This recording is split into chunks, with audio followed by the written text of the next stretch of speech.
STV news देख रहे हैं आप। आज की प्रमुख खबरों के साथ मैं हूं अंसारुल हक। पहले सुर्खियां।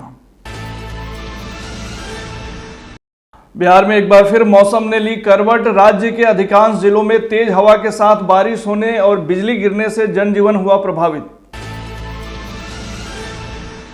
मौसम के बदले मिजाज से किसानों को हुई भारी क्षति। बारिश के कारण रबी की फसलों को भारी नुकसान। आम और लीची को होगा फायदा। बारिश और तेज हवा के कारण मोतिहारी में बीच सड़क पर अचानक गिर गया विशाल पेड़। बाल बाल बचे राहगीर। घंटों हुआ आवागमन बाधित। ढाका थाना पुलिस ने हत्या के आरोप में फरार चल रहे 10,000 रुपये के इनामी अभियुक्त को किया गिरफ्तार। करसहिया के योगेंद्र महतो हत्याकांड से जुड़ा है मामला। मोतिहारी एसपी का नया फरमान। थानों के दलाल हो जाएं सावधान। दलाली से संबंधित सूचना मिलने पर होगी बड़ी कार्रवाई। साथ में नपेंगे थानाध्यक्ष। मोतिहारी के बंजरिया थाना पुलिस ने चलाया इस ड्राइव। विभिन्न मामलों में फरार चल रहे 6 अभियुक्तों को किया गिरफ्तार। मुखिया ने इंटर और मैट्रिक परीक्षा में प्रथम श्रेणी से उत्तीर्ण छात्र छात्राओं को किया सम्मानित। मौके पर मौजूद रहे अभिभावक, जनप्रतिनिधि और प्रबुद्धजन। महात्मा गांधी केंद्रीय विश्वविद्यालय में बाबा साहब अंबेडकर जयंती पर आशु भाषण प्रतियोगिता का हुआ आयोजन। कुलपति भी हुए शामिल। सुगौली चीनी मिल में लगा विद्युत कनेक्शन प्राप्ति हेतु कैंप। गर्मी के मौसम में सिंचाई हेतु निर्बाध बिजली आपूर्ति किसानों को मिले है उद्देश्य। और पूर्वी चंपारण के कल्याणपुर स्थित रहमानिया पब्लिक स्कूल रमडीहा में 10th और 12th में सफल बच्चों के लिए सम्मान समारोह का हुआ आयोजन।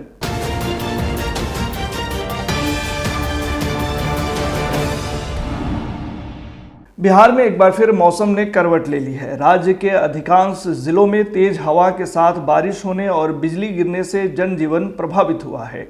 वहीं इस बेमौसम बारिश से किसानों की चिंताएं भी बढ़ गई हैं। गुरुवार सुबह पूर्वी चंपारण जिले के कई क्षेत्रों में तेज हवाओं के साथ झमाझम बारिश होने की खबर है। बारिश इतनी तेज हुई कि कई इलाकों में सड़कों पर जल जमाव की स्थिति बन गई। वहीं खेतों में खड़ी रबी की फसलें तबाह हो गईं। इस बीच मौसम विभाग ने राज्य के 8 जिले पश्चिमी चंपारण, पूर्वी चंपारण, सिवान, गोपालगंज, शिवहर, मुजफ्फरपुर, समस्तीपुर और दरभंगा के लिए ऑरेंज अलर्ट जारी किया है, जबकि 24 अन्य जिलों को येलो अलर्ट पर रखा गया है। इन सभी 32 जिलों में अगले 48 घंटों के भीतर तेज आंधी, मूसलाधार बारिश और आकाशीय बिजली गिरने की संभावना जताई गई है। वहीं पटना स्थित मौसम विज्ञान केंद्र ने गुरुवार को राज्य के लिए नाउकास्ट अलर्ट जारी किया है, जिसमें साफ तौर पर कहा गया है कि अगले कुछ घंटों में कई इलाकों में भारी बारिश और वज्रपात की घटनाएं हो सकती हैं। इसके चलते लोगों को सावधानी बरतने की सलाह दी गई है। खासकर खुले स्थानों और खेतों में काम करने वालों को सतर्क रहने की हिदायत दी गई है। पूर्वी चंपारण में मौसम का यह बदला हुआ मिजाज किसानों के लिए भारी मुसीबत बनकर आया है। सुबह से ही तेज हवा और रुक रुक कर हो रही बारिश के कारण रबी की फसलों को भारी नुकसान हुआ है। बताया गया है कि गेहूं की फसल जो कटने के कगार पर थी, वह पूरी तरह से पानी में भीग गई है। कई स्थानों पर मक्का की फसल जमीन पर गिर गई है, जिससे किसानों को आर्थिक नुकसान झेलना पड़ सकता है। वहीं एक स्थानीय किसान संजय सिंह ने कहा कि हमने बड़ी मेहनत से गेहूं और मक्का की फसलें तैयार की थी। बस कुछ ही दिनों में कटाई करने की तैयारी थी, लेकिन यह बारिश सब कुछ बर्बाद कर गई। खेतों में पानी भर गया और मक्के के पौधे गिर चुके हैं। अब समझ नहीं आ रहा है कि क्या करें। हालांकि लोगों का कहना है कि इस बारिश से आम और लीची की फसलों को फायदा हुआ है। क्या है, गेहूं कटने के बाद लगातार बारिश इतना हो रहा है कि हमारा सारा फसल क्षति हो गया है और हम लोग कहाँ जाए। हम लोग को किसान का कोई देखने वाला, सुनने वाला नहीं है। मेरा गेहूं देखिए कि कितना कट के बर्बाद हो रहा है। मूसलाधार बारिश से सारा गेहूं नाश हो गया। नींबू भी मेरा टोटल नाश हो गया है। जाके देखिए कि मेरा गेहूं का फसल सब नाश हो गया। हम लोग क्या करें, हम किसान कहाँ जाए। इसलिए आप लोग से यह आती है कि हम लोग पर कोई सुनवाई किया जाए कि हम लोग का गेहूं का खेती कैसे होगा। पूर्वी चंपारण के ढाका इलाके में भी भारी बारिश से बड़ा नुकसान हुआ है। यहाँ भी रबी की फसलें तबाह हो गई हैं। तेज हवाओं के साथ झमाझम हुई बारिश ने एक तरफ जहां किसानों की चिंताएं बढ़ा दी हैं, वहीं मोतिहारी में इसके वजह से एक विशाल पेड़ अचानक बीच सड़क पर गिर गया, जिसके कारण मौके पर अफरा तफरी मच गई। गनीमत यह रही कि इस हादसे में कोई हताहत नहीं हुआ। यह हादसा मोतिहारी अरेराज पथ पर रघुनाथपुर के पास हुआ। दोपहर करीब 1 बजे जब यह पेड़ गिरा, उस वक्त कई निजी और स्कूली वाहन सड़क से गुजर रहे थे। खुदा न खास्ता अगर इसकी चपेट में कोई वाहन आ जाता तो बड़ा नुकसान हो सकता था। बहरहाल कुछ देर के लिए आवागमन पूरी तरह अवरुद्ध हुआ, लेकिन जल्द ही प्रशासन के लोगों ने जेसीबी की मदद से पेड़ को हटा दिया, जिसके बाद पुनः आवागमन सुचारू हो सका। प्रत्यक्षदर्शियों ने एसटीवी न्यूज को जानकारी देते हुए क्या कुछ कहा, सुनिए। क्या है पेड़? आधा घंटा पहले हम सोए थे, आधा घंटा पहले ही गिरा है पेड़। तब जब आवाज़ हुआ है तो हम जाने हैं कि तब हम दौड़ते हुए निकले हुए हैं, ठीक है। तो देखे पूरा पेड़ गिरा हुआ है, पूरा दरवाज़ा क्षतिग्रस्त हो गया है, पूरा गिर गया है। कुछ नुकसान भी हुआ है? कुछ नुकसान यही हुआ है कि गेट ये टूटा है और उस साइड से पूरा ये टूट गया है पूरा। और कोई दूसरा नुकसान नहीं है, गेट टूटा है। बिहार में गिरा है, हवा से गिरा है। कुछ नुकसान भी हुआ है? नुकसान कुछ नहीं। नुकसान यही गेट हुआ है। कैसे मालूम हुआ है आपको? अभी क्या निकालने का क्या? निकालने के लिए नगर के जेसीबी आ गया है और गांव का लोग लगा हुआ है। थाना को लगवा दिए हैं, सीओ साहब को बोल दिए हैं। सब जेसीबी आइए गया, आपके सामने जेसीबी नगर का लग गया। एहतियाती उपाय कर रहे हैं कि रोड खुल जाए। पूर्वी चंपारण के ढाका थाना पुलिस ने थाना क्षेत्र के झौआराम चौक के नजदीक से छापेमारी करते हुए हत्याकांड में पूर्व से फरार चल रहे एक 10,000 रुपये के इनामी अभियुक्त को गिरफ्तार कर लिया है। जानकारी के अनुसार 1 साल पहले बदमाशों ने करसहिया गांव निवासी योगेंद्र महतो की चाकू मारकर हत्या कर दी थी, जिसको लेकर मृतक के परिजनों के द्वारा स्थानीय थाना में लिखित आवेदन देकर न्याय की गुहार लगाई गई थी, जिसके आधार पर पुलिस ने कार्रवाई करते हुए नामजद अभियुक्त को गिरफ्तार कर लिया। गिरफ्तार व्यक्ति थाना क्षेत्र के झौआराम गांव निवासी ओम प्रकाश रंजन है।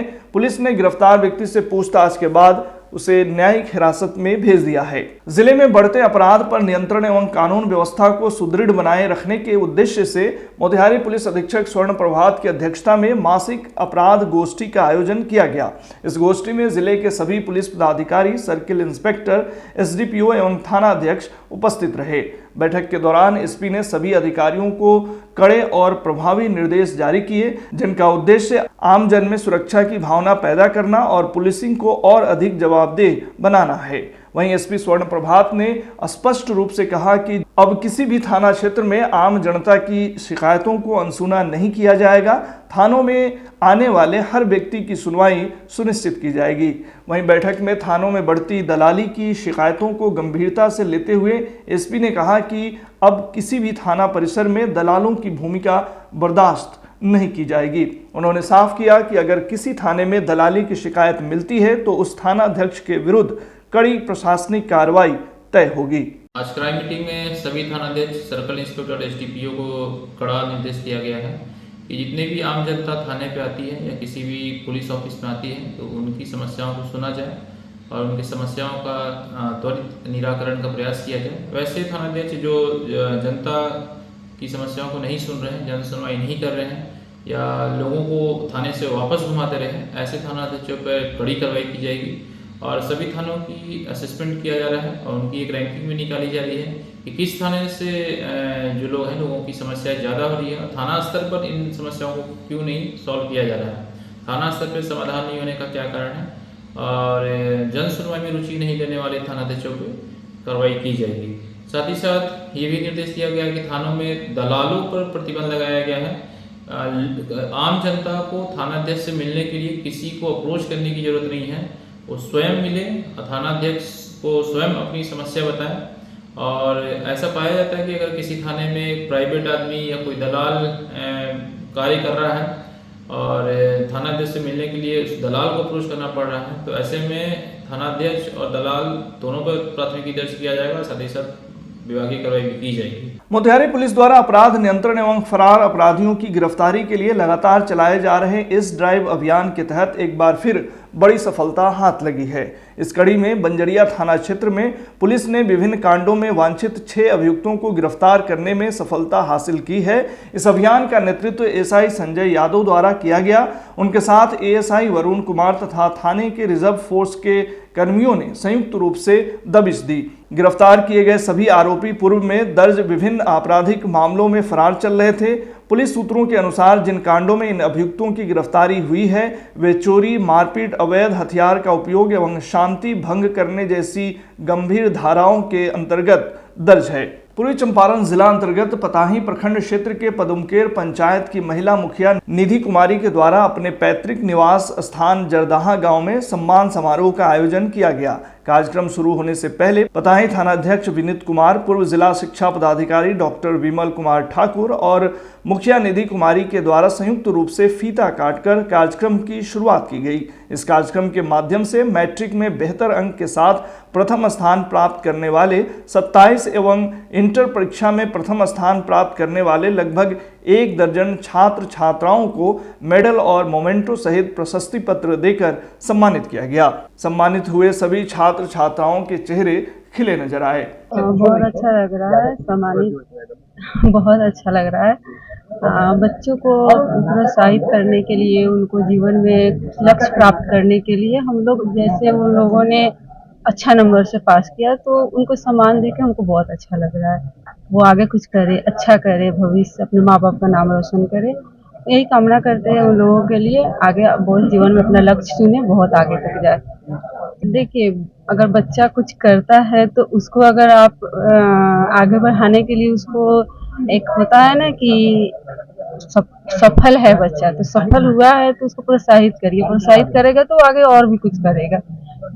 इस सब को लेके हमारे मन में आया कि अगर बच्चे अच्छा किए हैं तो गांव स्तर से हम उसको सम्मानित करेंगे तो उसको और लालसा होगी कि वो आगे और कुछ करे तो और बड़े पद पे जाएंगे और सम्मान मिलेगा। और मैं डॉक्टर विमल ठाकुर, पूर्व जिला शिक्षा पदाधिकारी। मुझे कल ही मुखिया जी के प्रतिनिधि श्री सरोज बाबू के द्वारा जानकारी दी गई कि इस प्रकार से यह आयोजन है, तो मुझे बड़ी प्रसन्नता हुई। तो आज का यह कार्यक्रम ग्राम पंचायत राज पदुमकेर के मुखिया श्री निधि कुमारी और उनके प्रतिनिधि सरोज सिंह के द्वारा आयोजित है। खास करके इस पंचायत में अच्छे श्रेणी में अच्छे अंक से पास करने वाले, उत्तीर्ण होने वाले मैट्रिक और इंटर के विद्यार्थियों को सम्मानित किया गया। महात्मा गांधी केंद्रीय विश्वविद्यालय मोतिहारी द्वारा भारत रत्न डॉक्टर बाबा साहेब अम्बेडकर की जयंती के अवसर पर एक आशु भाषण प्रतियोगिता का आयोजन किया गया। यह आयोजन डॉक्टर अम्बेडकर के जीवन दर्शन, विचारों और उनके बहुआयामी योगदान को विद्यार्थियों के बीच प्रभावी रूप से प्रस्तुत करने के उद्देश्य से किया गया। वहीं कार्यक्रम में विश्वविद्यालय के कुलपति प्रोफेसर संजय श्रीवास्तव मुख्य संरक्षक के रूप में उपस्थित रहे।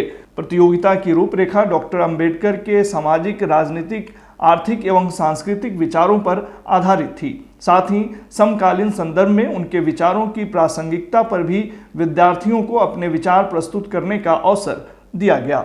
पूर्वी चंपारण जिले के गन्ना उत्पादक किसानों को गर्मी के मौसम में सिंचाई हेतु निर्बाध बिजली आपूर्ति सुनिश्चित करने के उद्देश्य से HPCL बायोफ्यूल्स लिमिटेड इकाई सुगौली के परिसर में 1 दिवसीय विद्युत कैंप का आयोजन किया गया। इस कैंप का आयोजन विद्युत प्रमंडल पूर्वी चंपारण मोतिहारी द्वारा किया गया, जिसका उद्देश्य गन्ना कृषकों को शीघ्र विद्युत कनेक्शन उपलब्ध कराना था। गौरतलब है कि 28 मार्च 2025 को गन्ना उद्योग विभाग के प्रधान सचिव द्वारा एक निर्देश जारी करते हुए यह सुनिश्चित करने का आग्रह किया गया था कि गन्ना की खेती करने वाले किसानों को गर्मी के दिनों में पर्याप्त सिंचाई सुविधा मिल सके ताकि फसल सूखने से बचाई जा सके। पूर्वी चंपारण के कल्याणपुर स्थित रहमानिया पब्लिक स्कूल रमडीहा में 10th और 12th के सफल बच्चों के लिए एक सम्मान समारोह का आयोजन किया गया। मुख्य अतिथि कल्याणपुर विधानसभा के पूर्व प्रत्याशी बदियूत जमा उर्फ चांद बाबू की मौजूदगी में संपन्न इस कार्यक्रम में स्कूल के सभी शिक्षक, अभिभावक और बच्चे